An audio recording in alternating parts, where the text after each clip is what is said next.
Boa tarde, amigos, amigas. Estou aqui na TI Bananal, aqui junto com o povo Guajajara.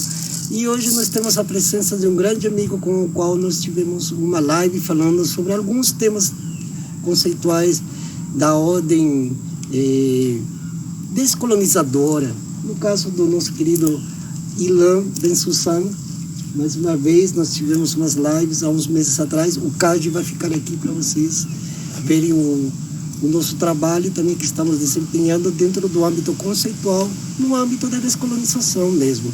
E temos aqui o Tianu, que também está aqui fazendo o seu aporte, a sua contribuição nesse acampamento, nessa resistência, nessa retomada que está tendo aqui na TI Bananal do povo Guajajara, aqui em Brasília.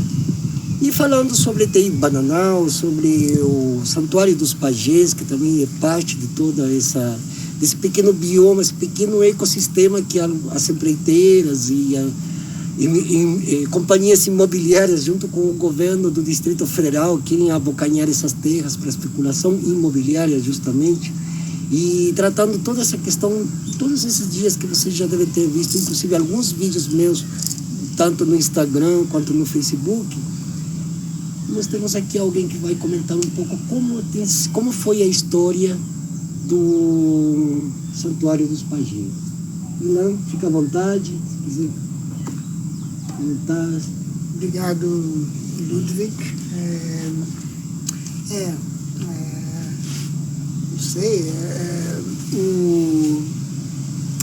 isso aqui é um campo de guerra, né? E é um campo de guerra decolonial, contracolonial, que já a gente comentava, que é um pouco uma repetição da história de Brasília, né? A história de Brasília, que foi a história do alijamento de todos, o Ludwig comentava, dos retirantes, que a palavra retirante já envolve uma espécie de limpeza, né? A retirada das pessoas que vieram desde muitos anos antes da construção de Brasília, vieram para cá e de alguma maneira receberam essa terra, né? De alguma maneira cuidaram dessa terra, de alguma maneira se integraram nessa terra, e que foram marginalizados, como a história, enfim, da modernidade em geral, do Brasil e de Brasília, que é um pouco um símbolo dessa coisa. E a história aqui da TI Bananal, do santuário, dessa área toda aqui, é uma versão muito, digamos assim, mais recente do que aconteceu na história de Brasília, né? Assim, essa luta entre a Terra Cap, os soldados, que, né, em nome do progresso, do desenvolvimento, da urbanidade, da destruição,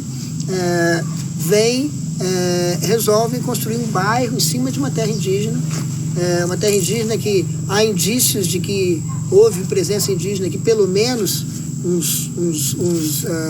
uns 30 anos antes de 88, para a gente falar por baixo, né? Ou seja, antes do tal marco temporal, né?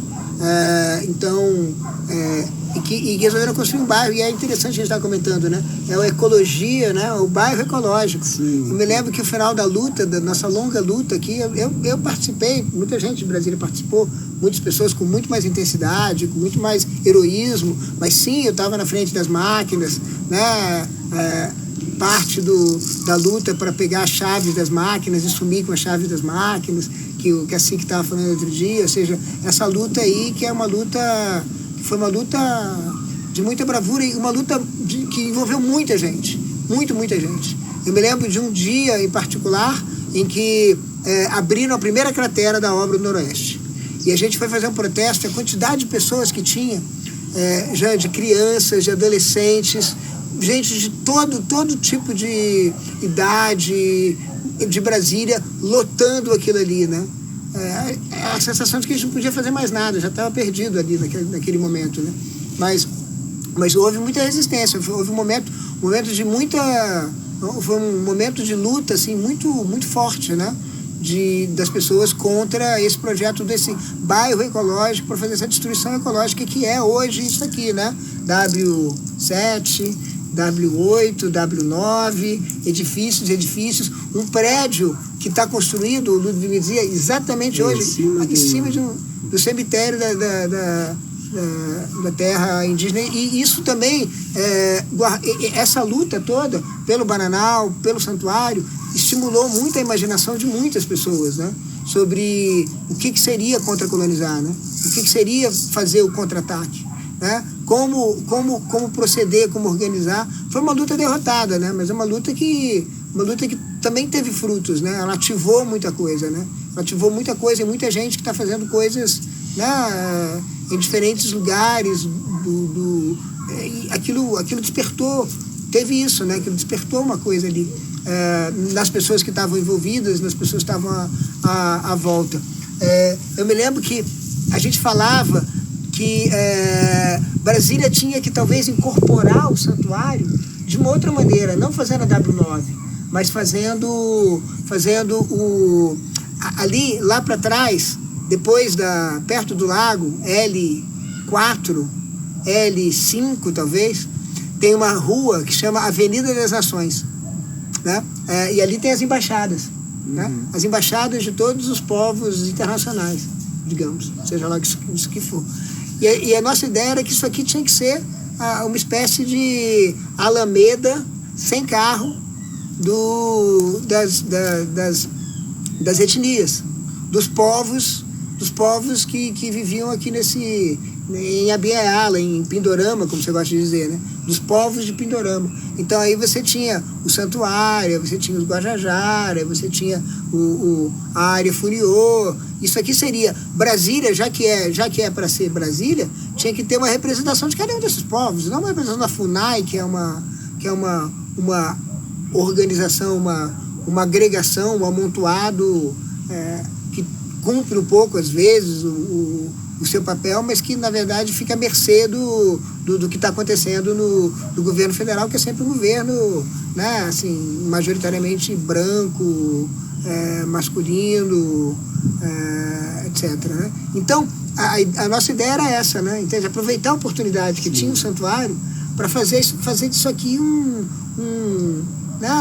grande, entende? Fazer dessa terra indígena uma espécie de representação dos povos indígenas junto ao governo federal, né?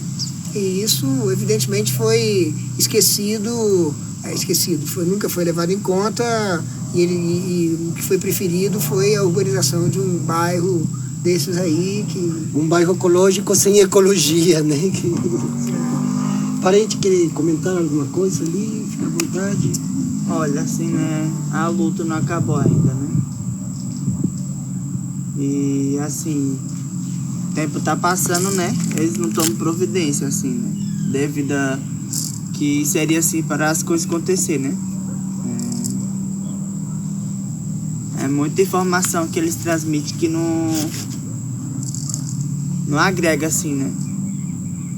Eu acho que é mais voltado para eles, assim, que eles querem para eles sempre, né? Tudo, né?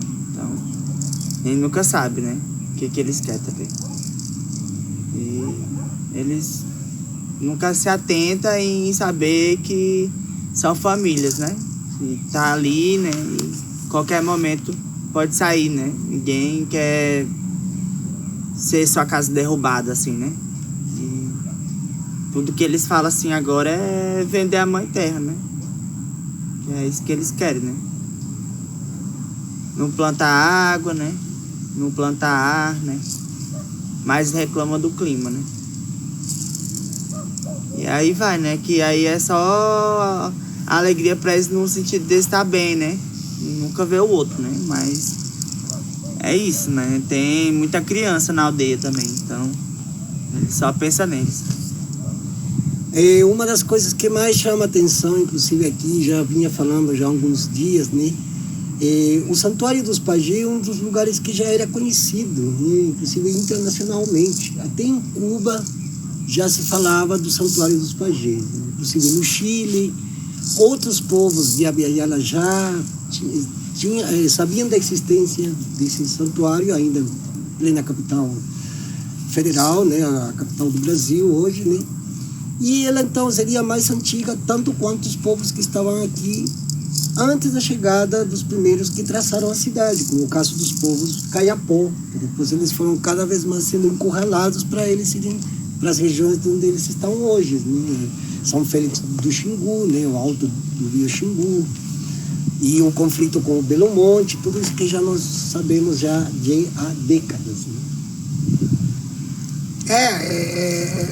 Essa é toda uma história apagada de Brasília, né? Assim, a gente está falando muito de esses dias, né? O pessoal fala muito, quer dizer, nunca fala o suficiente, mas fala muito desse conflito de Gaza, né?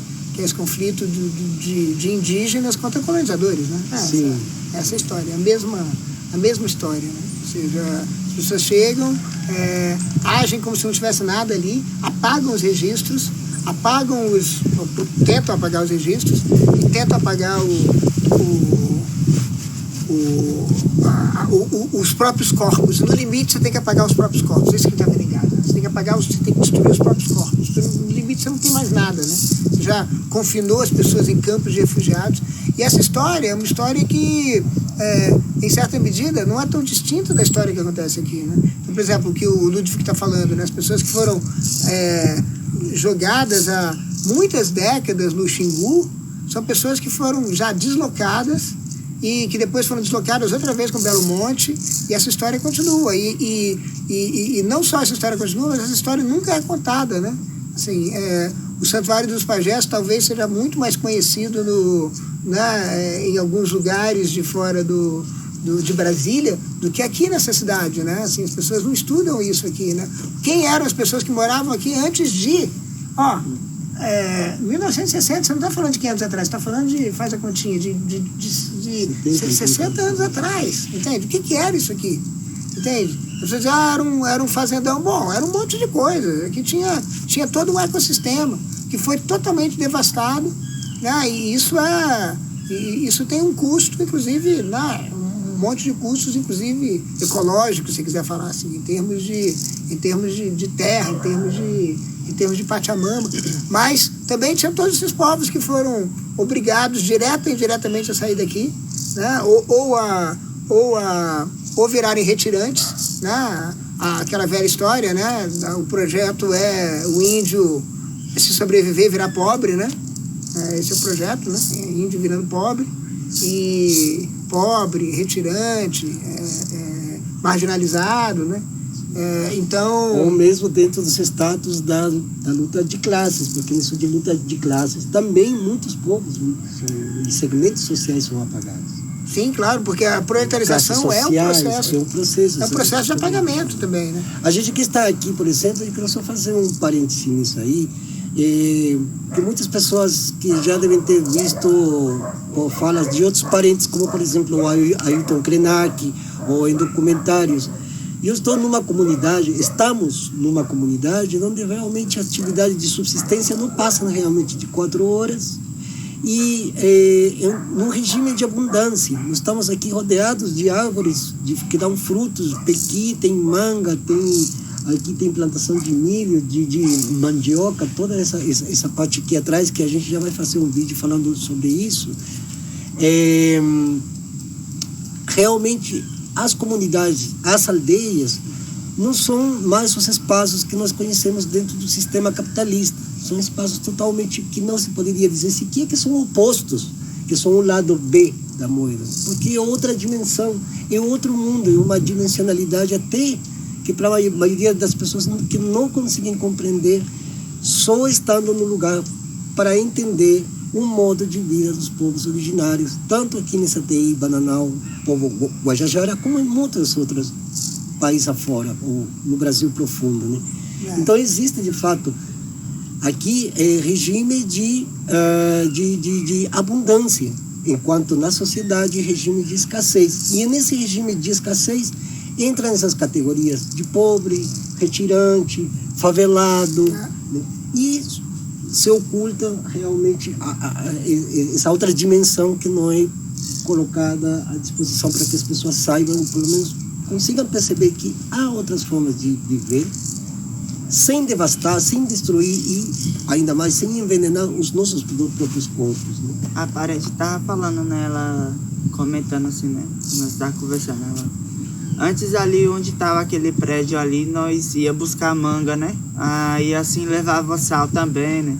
E pimenta do reino, né? Pra poder comer lá debaixo do pé. Passava a tarde toda. Hoje já não tem mais, né? Hoje é só concreto, né? E ele chama isso ecológico, né? Mas você vê coisa artificial assim, né? Que é isso que eles querem também. Eu tava. Essa dimensão do apagamento já é muito boa, que é o apagamento da abundância, né? Não pode ter abundância. Você tem que fazer valer a lei da escassez. Que todo mundo está no perrengue e todo mundo tem que ficar no perrengue o tempo todo. Essa é a ideia. E aí você apaga isso. Eu estava pensando no filósofo brasileiro que morreu há alguns dias, né? Grande perda, que é o Nego Bispo, que dizia, né? A luta é uma luta contra a abundância, porque no quilombo, aldeia, o que você tem é isso. Você tem que as pessoas trabalham um pouco e trabalham quando querem, e vivem numa riqueza enorme. Porque sempre tem lugar para receber as pessoas, sempre tem lugar, sempre tem alguma coisa para entreter, alguma coisa para comer, as pessoas dividem as coisas, não existe o perrengue, porque onde existe perrengue existe cerca, e onde existe cerca existe propriedade.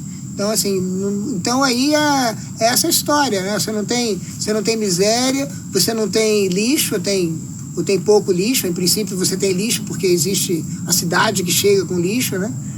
E tudo isso é ocultado, porque é como se fosse uma espécie de possibilidade que nem sequer é considerada, né? E aí é isso, né? Assim, essa coisa do virar pobre, entrar no perrengue, né? Porque a oferta que os brancos oferecem, que a modernidade oferece, é isso. Vem aqui passar perrengue na cidade, né? É isso, né? Isso aqui é um lugar de resistência. E aqui, só para voltar ao tema, esse aqui é um lugar, né? O Lúcio fez um vídeo que ele estava me contando, mas eu não vi ainda, que é o vídeo um pouco que ele filmou esse contraste entre Sim. a escassez e a abundância. A escassez no Noroeste, está todo mundo ali correndo atrás do troco, para poder ter também o carro novo, mas para poder também se alimentar, porque onde é que tem árvore, né? A água tem que pagar pela água, né? Vender a Pachamama, você dizia, vender a mãe Luz terra. também, né? E esse lado, ele fez esse vídeo, esse contraste que acontece agora, nesse momento. Nesse momento, eles traçaram essas ruas, W7, W8, W9, como parte de estratégia de guerra contra a possibilidade de viver de outra maneira, né? E é isso, pessoal. Aqui desde a TI Bananal, considerações finais. Daqui a pouco nós vamos para o acampamento, inclusive para apresentar uma proposta de imersão. É isso aí, né? Algumas considerações finais. Agradeço assim, né, a oportunidade também, porque eu acho que iniciativa é importante, né? Assim, penso, né? Vejo também, tô aí um tempo, né? Cheguei de viagem e vendo a luta assim de perto, né? Eu imagino que as pessoas poderiam mobilizar mais também, né? Em relação a estar presente assim na luta, né? E agradeço assim, né? As pessoas que tiram seu tempo, né? Para poder estar presente assim, ver também o que está acontecendo, acompanhar de perto, né? E é isso aí, vamos plantar água que o planeta está pedindo, né, para nós. É impressionante isso, porque eu acho que vai ter que haver uma virada em algum momento, porque na luta pelo Bananal de 12 anos atrás, a quantidade de pessoas envolvidas é quase impensável que isso aconteça hoje, entende? Muito difícil, né? De Coarahitatatá, né? Só tá fogo, né? É isso aí, quando faltar aí pra nós, né? Que é água, né? Aí nós sente também. Vai ficando mais quente, a água tá toda envenenada, e aí é tarde demais, vai ter que ter uma virada de chave, né? Sim. Queria agradecer ao Ludwig, que veio aqui pro Bananal ativar essas forças todas, né? Eu acho que a gente precisa de ativadoras, ativistas, assim. Catuarri, Catuarrité. Cataripá, Catumã.